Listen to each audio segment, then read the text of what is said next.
Although I think with where things are at right now with rates, and you see a lot of the refinancing conversation taking place, that no doubt if we found some opportunities out there where there's some distressed assets and guys couldn't refi, and we can step in and acquire some properties that are already built and it makes sense for us from a IRR perspective, I mean, we absolutely would be open to that.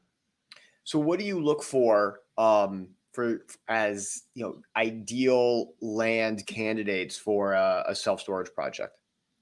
So for us with Class A self-storage, we're looking at a few different metrics. One is population within a 3-mile radius. Ideally is 80,000. We're looking for an 80,000 minimum household income within that 3-mile radius.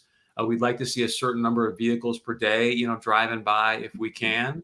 But then there's some really powerful pieces of software out there right now, Andrew, where you can go and look at where rates are currently at, which we'll touch upon that in a moment, what's going on in the rate world right now.